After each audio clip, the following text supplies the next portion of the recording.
Skyline is Nissan's premium sports brand, but the line was not originally designed for racing.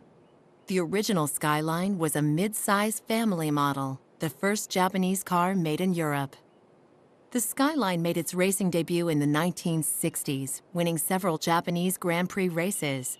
The car's long wheelbase and low-grip tires made the Skyline one of the first popular drifting cars. In 1969, the Skyline debuted its high-end performance model, GT-R. It would become a high-tech, high-horsepower juggernaut. The R32 dominated Group A racing, scoring 29 straight victories over 4 seasons. The car also won the Japanese Grand Touring Championship in 1993 and set an all-wheel drive drag racing world record.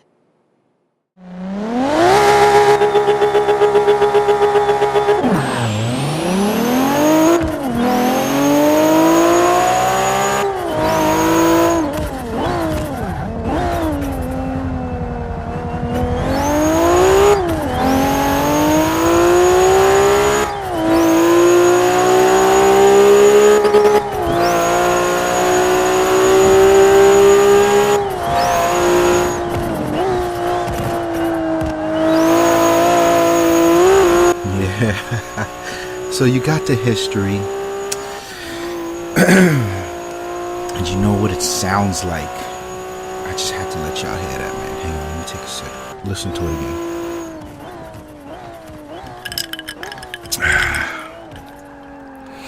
That's my honey jack, my drink of the month, in case you're wondering. Yeah, but this shit sounds insane. You know, this is what a Skyline's supposed to sound like. Fucking Godzilla tearing cities up, man. Fuck it up, Godzilla. Fuck it up. So what's going on with this car? The inspiration behind this was simple. I wanted something that was just, I don't know, reflective of the Skyline's legacy, man. I remember watching BMI. A lot of people don't know what that is. Best Motor International, man. If you're a JDM guy and you haven't been watching BMI, then you haven't been living. Let's just put it that way. Check that out on YouTube. And I remember they drove the Mine Skyline. And first they drove the Mine Supra, and it was like, oh shit, this is actually, no, it wasn't a Mine Supra. It was some fucking Supra they had that was crazy. And then they got into Mine Skyline. My man Orito was like, yo, this shit's too fast. Like, that was my inspiration behind the IGZ Skyline, baby.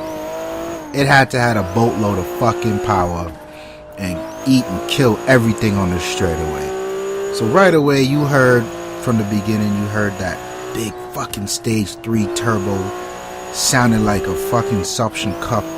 Sounded like some shit from a sci-fi movie where the fucking universe just tears a black hole in front of you. You just shit.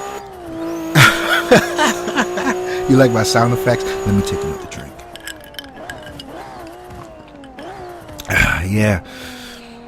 Man, that was what I wanted. But the thing about Forza 5 is I'm really starting to learn now is these all-wheel drive cars get a lot of leeway, and they should, right? Because this is how it works in real life. So even though the handling index you can tune with a lower handling index, it'll still drive like something maybe 3 or 4 points up. So for instance, I think this guy's got technically like a 5.0 handling, but I was able to tune it to really feel comfortable, like I'm driving something with a 5.4 or 5.5 handling. And a lot of that's the all-wheel drive, you know what I mean? Like, you just gotta respect it. You gotta make sure you brake straight, then turn and hammer the acceleration coming out, and all of that works. So the challenge here was it's not all of that light, right? Right? It really will never be light. It's a Skyline, so it's 3,200 pounds. How do you make something with 3,200 pounds feel nimble? You don't. But what you can do is fuck a lot of horsepower in it. So it's got 694 horses and about 520 something pounds of torque. So this thing moves. It gets up 215 miles an hour sitting around there. And goddamn, you heard those turbos. Like, this is not a joke. So this car is like perfect on tracks like Le Mans. I haven't tried it on the ring. The ring just came out, so I didn't run it on the ring yet. But this should be scary well, for the competitors, it should be scary on some of those straightaways, and I gotta get into that and see, because I'm not sure about that Nürburgring, man. That's a tough fucking track. Let me take another sip. Man, that's a tough track right there. So I have 2 of these builds, and you guys already know the routine. If you want the build, go to the car, load up the tune, type in keyword or type in description IGZ, it'll pop right up. So I actually did 2 of these tunes. This right here is the max speed. This is crazy. And then I did one with a fairly high handling that just as balls to the wall track time car. It's got decent acceleration, but in terms of power and speed, it's lacking a little, but it makes up for it in handling. So if you load up, you'll see both tunes. I think I called it Big Power, and then one is handling.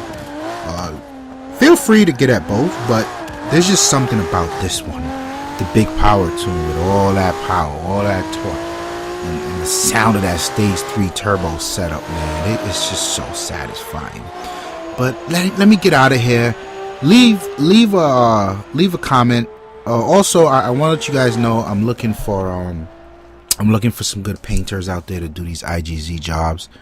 As you can tell, I'm not the most talented in that department. So if you see any of the IGZ videos going back to the M3, the GS, the Skyline, the Supras, if you want a chance to get that featured, pull up a nice paint job. It has to have IGZ somewhere around there.